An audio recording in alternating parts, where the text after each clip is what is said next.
आईने हिंदी के एक नए एपिसोड में आपका स्वागत है, जहां आपके लिए लेकर के आते हैं इंडियन डिफेंस की प्रमुख अपडेट्स को। और आज के इस वीडियो में हम बात करने वाले हैं भारतीय वायुसेना के सुखोई 30 MKI को लेकर के आई कुछ चौंकाने वाली रिपोर्ट्स के बारे में।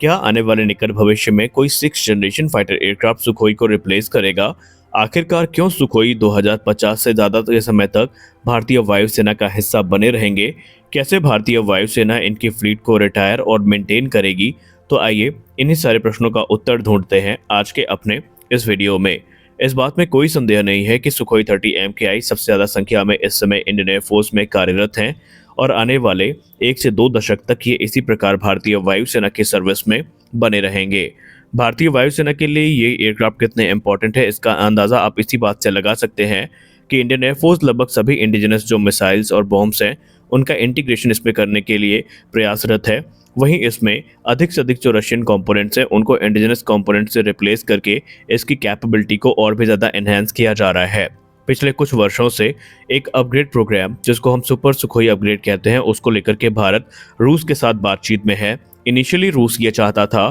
कि भारत उनका जो SM2 अपग्रेड है उसको एक्सेप्ट करे, जिसको बेसिकली हम सुपर सुखोई अपग्रेड भी कहते हैं। लेकिन कॉस्ट और दूसरी वजहों के चलते भारत ने ये डिसाइड किया कि जो अपग्रेड होंगे वो पूरी तरीके से इंडिजिनस होंगे और इनकी जो कैपेबिलिटीज़ हैं वो भारत के द्वारा खुद से इन्हांस करी जाएंगी। तकरीबन 222 की संख्या में ये जो एयरक्राफ्ट है इनको इस समय इंस्पेक्ट किया जा रहा है और इनमें से 150 की संख्या में जो एयरक्राफ्ट है वो सिलेक्ट किए जाएंगे, जिन्हें इस मेजर अपग्रेड प्रक्रिया से गुजारा जाएगा ताकि ये वर्ष 2050 तक इंडियन एयरफोर्स की सर्विस में बने रहें। क्योंकि एक्सपर्ट्स का ये मानना है कि इंडियन मेड इक्विपमेंट्स के शामिल होने के बाद, जिसमें उत्तम एसआर रेडार और इसके अलावा दूसरे जो एवियोनिक्स हैं उनके शामिल होने के बाद इसकी कैपेबिलिटी काफ़ी ज़्यादा बढ़ जाएगी। वहीं इसकी जो लाइफ है उसको भी तकरीबन 25 वर्षों तक बढ़ा दिया जाएगा। अपग्रेड सिर्फ इसके रेडार और एवियोनिक्स पे ही सीमित नहीं है, बल्कि इसके इंजन को भी काफ़ी रिफाइन किया जा रहा है, इंजन को भी काफ़ी ज़्यादा अपग्रेड किया जा रहा है, जिसके चलते ये एयरक्राफ्ट एक लंबे समय तक इंडियन एयरफोर्स की सर्विस में किसी बिना दिक्कत के रुके रहेंगे। और इसका फ़ायदा इंडियन एयरफोर्स को इसलिए भी मिलेगा क्योंकि इंडियन एयरफोर्स सुखोई 30 MKI को as a mini bomber operate करती है, क्योंकि भारत की जो ब्रह्मोस सुपरसोनिक क्रूज मिसाइल है वो इस एयरक्राफ्ट की लेथैलिटी को कई गुना ज़्यादा ऑलरेडी बढ़ा चुकी है। इसके अलावा आने वाले समय में रुद्रम सीरीज़ की जो मिसाइल्स हैं उनके इंटीग्रेशन के बाद इसकी जो air to ground attack capability है वो काफ़ी ज़्यादा बढ़ने वाली है। हालांकि रिपोर्ट्स में कहा जा रहा है कि 2035 तक भारतीय वायुसेना का जो एमका एयरक्राफ्ट है वो तकरीबन 100 से ज़्यादा सुखोई 30 MKI को ऑलरेडी रिटायर कर चुका होगा, रिप्लेस कर चुका होगा। लेकिन फिर भी तकरीबन 150 के आसपास जो सुखोई 30 MKI है ये इंडियन एयरफोर्स की सर्विस में बने रहेंगे, जो कि काफ़ी हाई अपग्रेड्स के साथ में होंगे। रिपोर्ट्स ये भी क्लेम करती हैं कि वर्ष 2050 में सुखोई 30 MKI जो कि तकरीबन 150 की संख्या में होंगे, इन्हें किसी 6th जनरेशन फाइटर एयरक्राफ्ट से रिप्लेस किया जाएगा जो कि एमका का सक्सेसर होगा। हालांकि ये अभी रिपोर्ट सिर्फ डिफेंस के गलियारों पर है, इसको कोई पुख्ता रिपोर्ट एचएएल की तरफ से सामने नहीं आई है।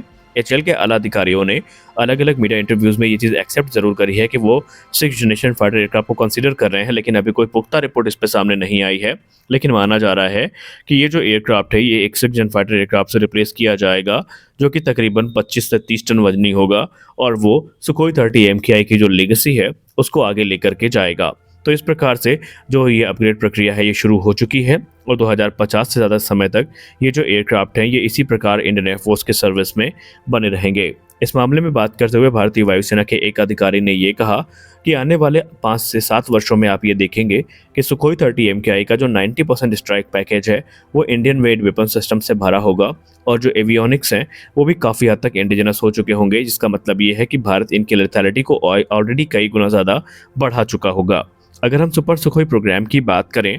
और इस वीडियो में हम वो फालतू बातें नहीं करेंगे कि क्या क्या होना है, इस वीडियो में हम उन्हीं अपग्रेड्स की बात करेंगे जो ऑलरेडी इस समय किए जा रहे हैं, जिनका रिजल्ट हमें आने वाले 1 से 2 वर्षों में देखने को मिलेगा। और इसकी हम शुरुआत करेंगे नए infrared search and track system से जो कि सुखोई 30 MKI को प्रदान किया जा रहा है। दरअसल आपको हम बताना चाहेंगे,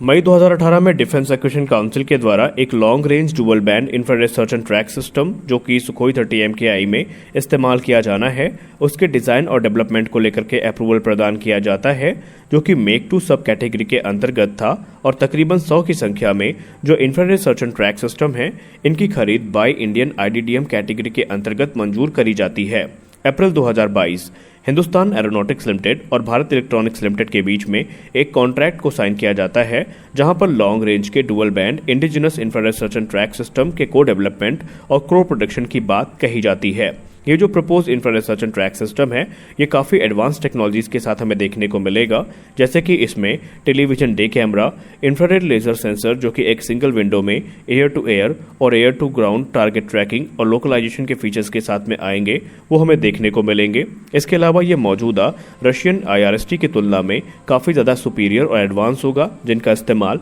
सुखोई 30 MKI में किया जा रहा है। और डिज़ाइन और डेवलपमेंट की बात करें तो रिपोर्ट्स में कहा जा रहा है कि अभी तकरीबन 1 से 1.5 वर्षों का जो टाइम है वो अभी इसमें लग सकता है। हालांकि इस नए infrared search and track system के आने के बाद सुखोई 30 MKI की जो long range passive attack capability है वो काफ़ी ज़्यादा इन्हांस होने वाली है, और इसकी सहायता से जो इंफ्रारेड होमिंग मिसाइल्स हैं इनको भी गाइड करने में काफ़ी ज़्यादा सहायता हमको मिलने वाली है। दूसरा मेजर अपग्रेड जो कि सुखोई 30 MKI को मिल रहा है वो है एसा रेडार का। जी हाँ, एसा रेडार सुपर सुखोई प्रोग्राम के सबसे इम्पॉर्टेंट कंपोनेंट हैं, और उत्तम एसा रेडार प्रोग्राम के कंप्लीशन के बाद 26 अगस्त 2022 को defence research and development organisation के द्वारा फॉर्मली हिंदुस्तान एरोनॉटिक्स लिमिटेड को उत्तम एसा रेडार की जो ट्रांसफर ऑफ टेक्नोलॉजी है वो प्रदान की जा चुकी है। उत्तम एसा रेडार जो सुखोई 30 MKI के लिए विकसित किए जा रहे हैं, ये बेसिकली गैलियम आर्सेनाइड सेमीकंडक्टर्स पे बेस्ड होंगे, और इनमें बड़ी संख्या में जो हमें TR मॉड्यूल्स हैं वो देखने को मिलेंगे। उसका कारण ये है कि सुखोई 30 MKI का जो नोज कोन है, इसमें जो लार्जर डायमीटर है उसका बेनिफिट निसंदेह उठाने का प्रयास यहाँ पे किया जा रहा है, और ये एक्सपेक्ट किया जा रहा है कि उत्तम एसा रेडार जो कि विशेषतः सुखोई 30 MKI के लिए तैयार किए जा रहे हैं, उसमें तकरीबन हमें 1600 TR मॉड्यूल्स देखने को मिलेंगे। एक और विशेष चीज़ है जो यहाँ पर नोटिस करना ज़रूरी है कि भारत के रक्षा मंत्रालय के द्वारा ऑलरेडी जो रेडार सिस्टम है इनके इंपोर्ट को नेगेटिव लिस्ट में रखा गया है, और सुखोई 30 MKI फाइटर एयरक्राफ्ट में अब जो रेडार इस्तेमाल होंगे वो स्वदेशी ही होंगे। इनफैक्ट लाइट कॉम्बैट एयरक्राफ्ट तेजस मार्क 1A और सुखोई 30 MKI में इंटीग्रेशन के बाद जो MiG-29 की फ्लीट है उसको भी स्वदेशी एसा रेडार से इक्विप किया जाएगा, और माना जा रहा है कि जो इंटीग्रेशन प्रोसेस है उत्तम एसा रेडार का ये वर्ष 2025 से शुरू हो जाएगा। तीसरा बड़ा अपग्रेड जो हमें देखने को इस समय मिल रहा है वो है एडवांस सेल प्रोटेक्शन जैमर के वो ASPJ को लेकर के। आइए जान लेते हैं इसके बारे में भी। DRDO के द्वारा सुखोई 30 MKI के लिए एडवांस सेल प्रोटेक्शन जैमर जिसको हम ASPJ कहते हैं वो भी विकसित किया जा रहा है, जो कि बेसिकली गैलियम नाइट्राइड बेस्ड जो सॉलिड स्टेट एसा जैमर ट्रांसमीटर हैं उन पर आधारित होगा। ये जो ASPJ है बेसिकली एक्टिव फेज्ड एरे और अल्ट्रा वाइड बैंड DRFM यानी डिजिटल रेडियो फ्रिक्वेंसी मेमोरी और इनबिल्ट कूलिंग सिस्टम पर बेस्ड होगा, और माना जा रहा है जो DRFM जैमर्स हैं बेसिकली ये एडवर्सरी के जो रेडार और मिसाइल सीकर्स हैं इनको नुकसान पहुंचाने या डिग्रेड करने के लिए फेमस हैं। यानी इनके आने के बाद सुखोई 30 MKI की जो कैपेबिलिटी है वो बहुत ज़्यादा इन्हांस होने वाली है। अगला जो बड़ा अपग्रेड हमें देखने को मिल रहा है वो है द्रुति डिजिटल रेडार वार्निंग रिसीवर का, जो कि सुखोई 30 MKI के अपग्रेड पैकेज का एक अहम हिस्सा है। और अगस्त 2021 की अगर हम बात करें तो इंडियन एयरफोर्स तकरीबन 1000 करोड़ रुपए की राशि में जो रेडार वार्निंग रिसीवर हैं उनको तकरीबन 125 सुखोई 30 MKI फाइटर एयरक्राफ्ट में अपग्रेड करने वाले हैं। और मार्च 23, 2023 को मिनिस्ट्री ऑफ डिफेंस के द्वारा एक कॉन्ट्रैक्ट भी भारत इलेक्ट्रॉनिक्स लिमिटेड के साथ साइन किया गया है, जहां पर अप्रॉक्सीमेटली 950 करोड़ रुपए की लागत में 129 DR118 रेडार वार्निंग रिसीवर्स को सुखोई 30 MKI की फ्लीट के लिए खरीदा गया है, जो कि एक बहुत बड़ी संख्या है, और इससे सुखोई 30 MKI की जो फ्लीट है वो काफ़ी ज़्यादा अपग्रेड की जाएगी। इसके अलावा सुखोई 30 MKI में एक्स गार्ड टोड डिकॉय को भी अपग्रेड किया जा रहा है, जिससे कि सुखोई 30 MKI की कैपेबिलिटी इन्हांस ज़रूर होगी। तो इस समय ये अपग्रेड प्रोग्राम है जो इनिशिएट किए गए हैं। हालांकि और भी चीज़ें हैं जो हमें आगे देखने को मिलेंगी, जिसमें सुखोई 30 MKI का स्ट्राइक पैकेज और भी कई सारी चीज़ें हैं जो अपग्रेड से गुजरेंगी, और उनके बारे में हम किसी और वीडियो में बात करेंगे। तो आज के इस वीडियो में बस इतना ही। मिलते हैं अगले वीडियो में कुछ और अपडेट्स के साथ। तब तक के लिए जय हिंद।